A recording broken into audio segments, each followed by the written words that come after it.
ನಮಸ್ಕಾರ. ನಮಸ್ತೆ. ನಿಮ್ಮ ಹೆಸರು? ಕೃಷ್ಣಪ್ಪ ಅಂತ. ಈ ದೇವರು ಯಾವಾಗ ಉದ್ಭವ ಆಯ್ತು, ಈ ದೇವ್ರ ಮಹಿಮೆ ಬಗ್ಗೆ ಸ್ವಲ್ಪ ತಿಳಿಸ್ಕೊಡಿ ನಮ್ಗೆ. ಸುಮಾರು 300 ವರ್ಷಗಳ ಹಿಂದೆ ಈ ಊರ ಮೇಲೆ ಬರುವಂತ ಮಾರಿ ಲೆಕ್ಕಾಚಾರದೊಳಗೆ ಜೀರ್ಬೂರ್ ಅಂತಾರಲ್ಲ, ಅವ್ರ ಏನ್ ಜನ ಅಂತ ನಂಗೆ ಸರಿಯಾಗಿ ಗೊತ್ತಿಲ್ಲ. ಆಡು ಭಾಷೆಯಲ್ಲಿ ಜೀರ್ಬೂರ್ ಅಂತಾರೆ. ಅವ್ರು ಬಂದು ನಮ್ಮೂರಿನಲ್ಲಿ ಭಿಕ್ಷಾಟನೆ ಮಾಡಿ, ದೇವರ ಹೆಸರಿನಲ್ಲಿ ಭಿಕ್ಷಾಟನೆ ಮಾಡಿ, ಈ ದೇವಸ್ಥಾನದ ಹಿಂಭಾಗದಲ್ಲಿರುವ ಮನೆಯ ಪಡಸಾಲೆಯಲ್ಲಿ ರಾತ್ರಿ ತಂಗಿರ್ತಾರಂತೆ. ಆವಾಗ ಅವರು ಮಾರನೇ ದಿನ ಬೇರೆ ಊರಿಗೆ ಹೋಗ್ಬೇಕು. ಬೇರೆ ಊರಿಗೆ ಹೋಗ್ಬೇಕಾದ್ರೆ ದೇವರ ಕುಂಕುಮದ ಬಟ್ಲು, ಭಂಡಾರ ಅಂತಾರೆ, ಭಂಡಾರದ್ದು ಮತ್ತು ಒಂದು ಬೆತ್ತ ಮರ್ತ್ಬಿಟ್ಟು ಹೊರಟೋಗ್ಬಿಟ್ಟಿರ್ತಾರೆ. ಅವರು ಸುಮಾರು ದಿನ ಊರೂರ ಮೇಲೆ ಹೊರಟೋದ್ರಿಂದ ಅವರು ಪುನಃ ಬಂದಿರುವುದಿಲ್ಲ. ಆಗ ನಮ್ಮೂರಿನ ಯಾರೋ ಒಬ್ಬ ಮನುಷ್ಯರ ಮೇಲೆ, ಹಾಗಂದ್ರೆ ಪೂಜಾರಿಗಳ ಪೂರ್ವಜರ ಮೇಲೆ ದೇವರು ಆಹ್ವಾನ ಮಾಡಿ, ನಾನು ಈಗೀಗೆ ಈ ರೀತಿ ನಿಮ್ಮೂರಿನಲ್ಲಿ ನೆಲೆಸ್ಬೇಕು, ನಾನಿಲ್ಲಿ ಅವ್ರಿಗೆ ಬುದ್ಧಿ ಸ್ವಲ್ಪ ವ್ಯತ್ಯಾಸ ಮಾಡಿ ಈ ಮೊಗಸಾಲೆನಲ್ಲಿ ಆ ಕುಂಕುಮದ ಬಟ್ಲು ಮತ್ತು ಬೆತ್ತನ ಬಿಟ್ಬಿಟ್ಟು ಹೋಗಿ ಮಾಡಿರ್ತೀನಿ, ನಾನು ನಿಮ್ಮೂರಲ್ಲಿ ನೆಲೆಸ್ತೀನಿ, ನೆಲೆಸೋದ್ರಿಂದ ನನಗೆ ನೀವು ನೆಲೆ ಮಾಡಿಕೊಡ್ಬೇಕು ಅಂತ ಕೇಳ್ತಾರೆ. ಆವಾಗ ಊರಿನ ಯಜಮಾನರನ್ನೆಲ್ಲ ಬಂದು ಕರ್ಸಿ ಈ ರೀತಿ ಯಾರ ಮೇಲೆ ಈ ದೇವ್ರು ಬಂದು ಪೂಜಾರಿ ಆವಾಗ ಆಗಿರುವುದಿಲ್ಲ, ಪೂಜಾರಿ ಯಾರ ಮೇಲೆ ದೇವ್ರು ಬಂದು ಈ ರೀತಿ ಹೇಳಿದೆ, ನಾವೆಲ್ಲ ಏನ್ ಮಾಡ್ಬೇಕು ಅಂತ ಅಂದ್ಬಿಟ್ಟು ಯಜಮಾನ್ರುಗಳೆಲ್ಲ ದೊಡ್ಡ ಊರಿನ ಪ್ರಮುಖರೆಲ್ಲ ಸೇರಿ ಸಭೆ ಸೇರಿ ಏನಾದ್ರು ಒಂದು ವ್ಯವಸ್ಥೆ ಮಾಡ್ಬೇಕು ಅಂತ ಹೇಳಿ ಸ್ಥಳ ಎಲ್ಲಿ ಅಂತ ಅನ್ನೋ ಪ್ರಶ್ನೆ ಬರುತ್ತೆ. ಆವಾಗ ಈ ಮೊಗಸಾಲಿನಲ್ಲೇ ಪಡಸಾಲಿನಲ್ಲಿ ಅದು ಸಿಕ್ಕದ್ರಿಂದ ಈ ಜಾಗನ ಮಾಡ್ಕೊಡಿ ಅಂತ ಅಮ್ಮನೆ ಕೇಳ್ತಾಳೆ. ಈಗಿರೋ ಜಾಗನ ಇದು ಆಗಿನ ಕಾಲಕ್ಕೆ ಬೀದಿ ಆಗಿರ್ತದೆ, ಇಲ್ಲಿ ಮಾಡ್ಕೊಡಿ ಅಂದಾಗ ಊರಿನ ಪ್ರಮುಖರೆಲ್ಲ ಸೇರಿ ಇದನ್ನ ದೇವಸ್ಥಾನ ಕಟ್ತಾರೆ. ಆಗ ಹೆಂಚಿನ ಮನೆ ಆಗಿರ್ತದೆ, ಇದು ನಾಡೆಂಚು. ಆವಾಗ ದೇವರು ಈ ಊರಿನಲ್ಲಿ ನೆಲೆಸ್ತಾಳೆ. ನೆಲೆಸದ್ಮೇಲೆ ಈ ಊರು ಅಮ್ಮನವ್ರ ಪವಾಡ ಬೇಕಾದಷ್ಟಿದೆ. ಏನು ಅಂತ ಅಂದ್ರೆ ಅವಾಗ ಮಾರಿ ಮಸಡಿಗಳು ಅಂತ ಹೇಳೋರು. ಊರೂರ ಮೇಲೆ ಅವರು ಬಂದು ಊರಿನ ಜನಗಳ ಮೇಲೆ ಕೆಟ್ಟದನ್ನ ಪ್ರಯೋಗ ಮಾಡೋರು. ಆವಾಗ ಅರ್ಧ ರಾತ್ರಿನಲ್ಲಿ ನಾವು ಕಂಡಂಗೆ ಅರ್ಧ ರಾತ್ರಿನಲ್ಲಿ ದೇವ್ರು ಬಂದು ಈ ರೀತಿ ಊರಿಗೆ ಮಾರಿ ಬಂದಿದ್ದಾರೆ, ಮಾರಿ ಬಂದರಿಂದ ನಾನು ನಮ್ಮ ಗ್ರಾಮದ ಪ್ರಜೆಗಳನ್ನ ಕಾಪಾಡ್ಬೇಕಾದ್ರೆ ನಿಮ್ಗೆಲ್ಲ ಸಹಕಾರ ಬೇಕು. ಏನಮ್ಮ ನಾವು ಸಹಕಾರ ಕೊಡ್ಬೇಕು ಅಂತ ಊರಿನ ಪ್ರಮುಖರು ಕೇಳಿದಾಗ, ಊರನ್ನ ಸ್ವಚ್ಛವಾಗಿ ಇಟ್ಕೋಬೇಕು, 1 ವಾರ ಕರೆಕ್ಟಾಗಿ ಮನೆ ಎಲ್ಲ ಕ್ಲೀನ್ ಮಾಡಿ, ಬೀದಿ ಕ್ಲೀನ್ ಮಾಡಿ, ನಾನು ತಿರುಗುವಂತ ಜಾಗ ಸ್ವಚ್ಛವಾಗಿರ್ಬೇಕು. ಆ ಸ್ವಚ್ಛವಾಗಿರ್ಬೇಕು ಅಂತ ಅಂದ್ರೆ ಏನಮ್ಮ ಮಾಡ್ಬೇಕು ಅಂದಾಗ, ಊರಿನಲ್ಲಿ ಸಗಣಿಯಿಂದ ಸಾರಿಸಿ ಆ ಸಗಣಿ ಮಧ್ಯ ರಂಗೋಲಿ ಬಿಟ್ಟು, ರಂಗೋಲಿ ಮಧ್ಯ ಬೆಂಕಿ ಹಾಕಿ, ಬೆಂಕಿಗೆ ಧೂಪ ಹಚ್ಚಿ ನನಗೆ ಹೊಗೆ ಊರೆಲ್ಲ ಹೊಗೆ ಹಾಕ್ಬೇಕು. ಆ ಹೊಗೆ ನನ್ನ ದೇವಸ್ಥಾನದ ದೇವಸ್ಥಾನಕ್ಕೆ ಪರಿಮಳ ಬೀಸ್ಬೇಕು.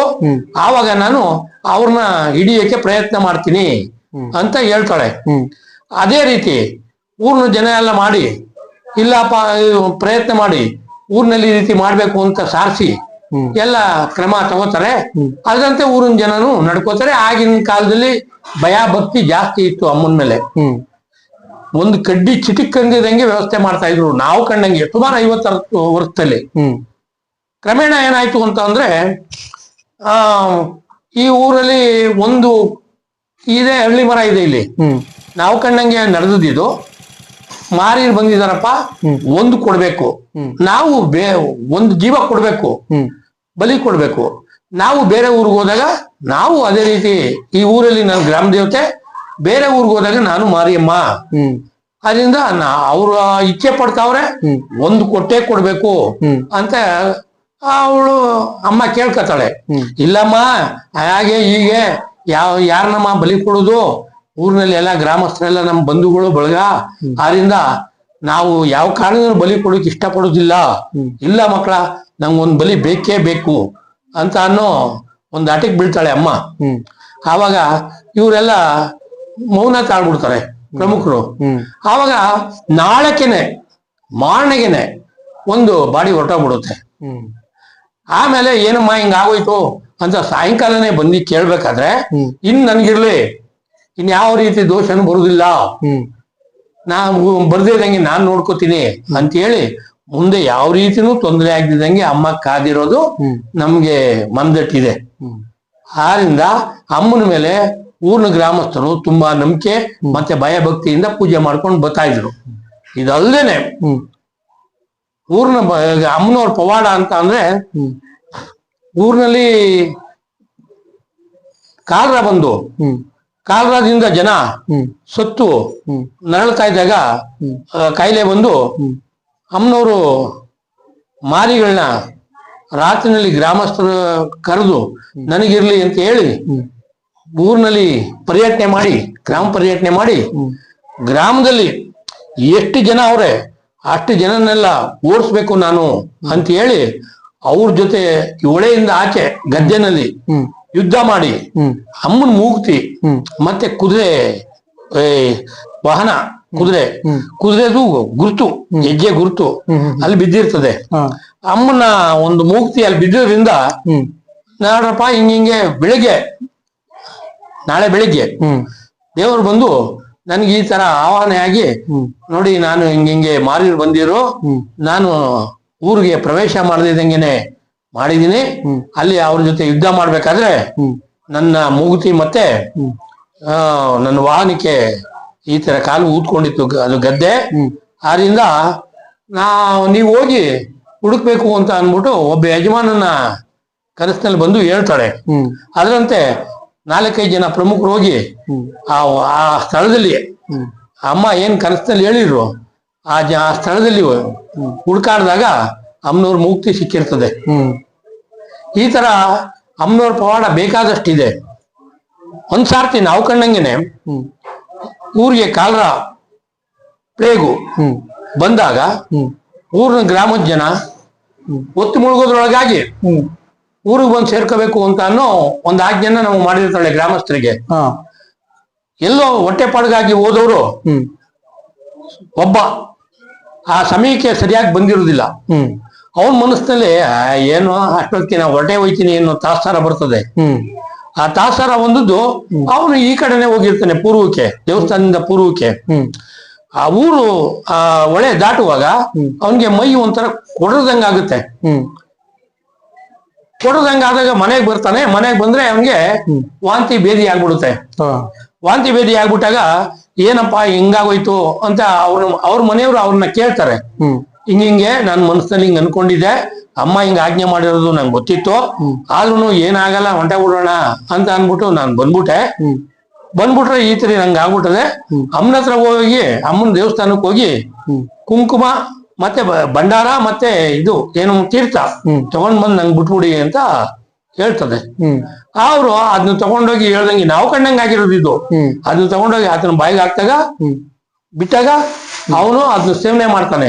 ಸೇವನೆ ಮಾಡಿದಾಗ ಅಮ್ಮ ಇವನಿಗೆ ಆರೋಗ್ಯ ಸ್ಟಡಿ ಆಗುತ್ತೆ. ಆಮೇಲೆ ಆತ ಈಗಿಲ್ಲ, ತೀರೋಗ್ಬಿಟ್ಟಿದ್ದಾರೆ, ಕಾಲವಾಗಿದ್ದಾರೆ. ಎಲ್ಲಾದ್ರೂ ನಮ್ಮ ದೇವರು ಕೊಲ್ಲಾಪುರದಮ್ಮನ ವಿಷಯ ಮಾತಾಡುವಾಗ ಸುಮ್ನಾದ್ರೂ ಮಾತಾಡ್ಲಿ ಅವನು ಆ ಸ್ಥಳದಲ್ಲಿ ಇರ್ತಿರ್ಲಿಲ್ಲ, ಎದ್ದು ಹೊರಟೋಗ್ಬಿಡ್ತಿದ್ದ. ಅಷ್ಟೊಂದು ಭಯ ಅವನಿಗೆ ಬಂದಿತ್ತು. ನನಗೆ ಈ ಸ್ಟೋರಿ ಕೇಳಿದ್ಮೇಲೆ ನನ್ಗೊಂದು ಕೊಲ್ಲಾಪುರದಮ್ಮ ಅಂತ ಹೆಸರು ಏನಕ್ಕೆ ಬಂತು? ಹೇಳ್ತೀನಿ.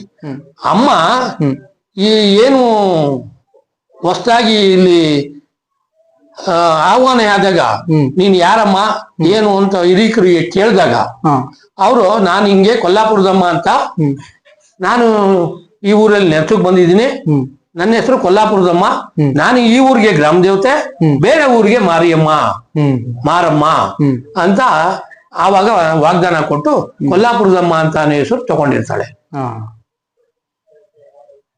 ಇಷ್ಟೇ ಅಲ್ದೇನೆ ಈ ಅಮ್ಮನ ಪವಾಡ ಬೇಕಾದಷ್ಟಿದೆ.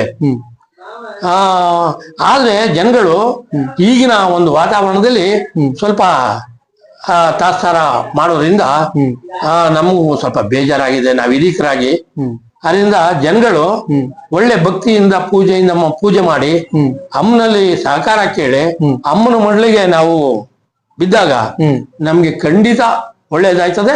ನಾವೆಲ್ಲ ಅದ್ ನೋಡಿದೀವಿ, ಅನುಭವಿಸಿದೀವಿ. ಈಗಾಗಲೇ ನಾವು ಅಮ್ಮನ ಒಂದು ಶಕ್ತಿಯಿಂದಾನೇ ಈ ಊರಿನಲ್ಲಿ ನಾವು ನೆಲೆಸಿ ಊರಿನಲ್ಲಿ ಬಾಳ್ತಾ ಇದೀವಿ. ಈಗ ಯೂಟ್ಯೂಬ್ ಚಾನಲ್ ನೋಡ್ತಾ ಇರುವಂತವ್ರು ಯಾವ ರೀತಿ ಅರ್ಥ ಮಾಡ್ಕೋಬೇಕು? ಇಲ್ಲಿ ಯಾವ ರೀತಿ ಅರಿಕೆ ಮಾಡ್ಕೋಬೇಕು ಅಂದ್ರೆ, ಅವ್ರಿಗೆ ಮಕ್ಕಳಾಗದೇ ಇರೋದಿರ್ಲಿ, ಮದುವೆ ಆಗದೆ ಇರೋದಿರ್ಲಿ, ಮತ್ತೆ ಸಂಕಷ್ಟ ಬಂದಾಗ ಅಮ್ಮನವ್ರು ಬಂದು ಪೂಜೆ ಮಾಡಿಸಿ ಅಮ್ಮನಲ್ಲಿ ಕೇಳ್ಕೊಂಡು ಈ ರೀತಿ ನಮ್ಗೆ ಕಷ್ಟ ಇದೆಯಮ್ಮ ನಮ್ಮ ಬಗೆಹರಿಸು ಅಂತ ಕೇಳ್ಕೊಂಡಾಗ ಖಂಡಿತವಾಗಿ 3 ವಾರ 5 ವಾರ 9 ವಾರ ಬಂದು ಅಮ್ಮನವ್ರನ್ನ ಕ್ಲೀನಾಗಿ ಕೇಳ್ಕೊಂಡು ಹೋದಾಗ ಅವ್ರ ಕಷ್ಟ ಬಗೆಹರಿದಿದೆ. ಇದಕ್ಕೆ ಬೇಕಾದಷ್ಟು ಉದಾಹರಣೆ ಇದೆ. ಈಗ ಮೈ ಮೇಲೆ ದೇವ್ರು ಬಂದು ನಾವು ಅಷ್ಟೇ ಕೇಳ್ಬೇಕು ಅಂತಂದಾಗ ಯಾವ ಟೈಮಿಗೆ ಬರ್ಬೇಕು? ಈಗ ಅವರು ಜನಗಳು ಭಕ್ತಾದಿಗಳು ಸಾಯಂಕಾಲ ಬೆಳಿಗ್ಗೆ, ಸಾಯಂಕಾಲ ಬೆಳಗಿನಲ್ಲಿ ಮಾತ್ರ ಮಂಗಳವಾರ ಬುಧವಾರ ಬರೋದು. ಮಂಗಳವಾರ ಶುಕ್ರವಾರ ತುರ್ತು ಪರಿಸ್ಥಿತಿನಲ್ಲಿ ನಮ್ಗಿದೆ ಅಂತ ಹೇಳಿ ಅರ್ಚಕರ ವಿಷಯ ತಿಳಿಸಿದಾಗ ಬೇರೆ ಟೈಮಲ್ಲೂ ಸಹ ಕೇಳ್ಬಹುದು. ಸರಿ, ಧನ್ಯವಾದಗಳು. ನಮಸ್ಕಾರ.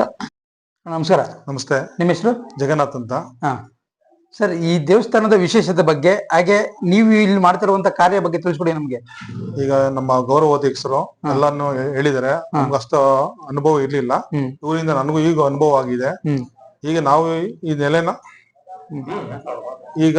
ನೆಲೆನ ಇಲ್ಲಿ ನಮ್ಮ ಮೇನ್ ರೋಡ್ ಅಲ್ಲಿ ವೆಂಕಟರಮ್ಮ ದೇವಸ್ಥಾನ ಅಂತ ಐತಲ್ಲ, ಆ ಪಕ್ಕದಲ್ಲೇನೆ ನಾವು ದೊಡ್ಡದಾಗಿ ಕಟ್ಟಿಸ್ತಾ ಇದ್ದೀವಿ. ಗ್ರಾಮದ ಜನಗಳ ಸಹಕಾರದಿಂದ ಮತ್ತು ದೊಡ್ಡ ದೊಡ್ಡ ಅಧಿಕಾರಿಗಳಿಂದ ರಾಜಕಾರಣಿಗಳಿಂದನೂ ಎಲ್ಲಾ ರೀತಿಯಲ್ಲೂ ಸಹಕಾರ ಮಾಡಿ ಮುಂದಿನ ವರ್ಷದೊತ್ತಿಗೆ ನಮ್ಮ ಒಳ್ಳೆ ದೇವಸ್ಥಾನ ಮಾಡ್ಬೇಕು ಅನ್ನೋದು ನಮ್ಮ ಅಭಿಲಾಷೆಗಳು ಎಲ್ಲರದುವೆ. ಅದರಲ್ಲಿ ನಮ್ಮ ಟ್ರಸ್ಟ್ ಮಾಡಿದೀವಿ ನಾವು, ಶ್ರೀ ಕೊಲ್ಲಾಪುರದಮ್ಮ ಅಭಿವೃದ್ಧಿ ಸೇವಾ ಟ್ರಸ್ಟ್ ಅಂತ. ಅದರಲ್ಲಿ ನಾವು ಒಂದು 31 ಜನ ಮೆಂಬರ್ಸ್ಗಳಿದೀವಿ. ಎಲ್ಲರೂ ಎಲ್ಲಾ ರೀತಿನೂ ಒಂದೊಂದು ರೀತಿ ಸಹಕಾರ ಮಾಡ್ತಾ ಇದೀವಿ. ಯಾಕೆ ನಾವು ಊರಿಗೆ ಒಳ್ಳೇದಾಗ್ಬೇಕು ಅನ್ನೋ ಕಾರಣದಿಂದ ನಾವೆಲ್ಲ ಸಹಕಾರ ಮಾಡ್ತಾ ಇರೋದು.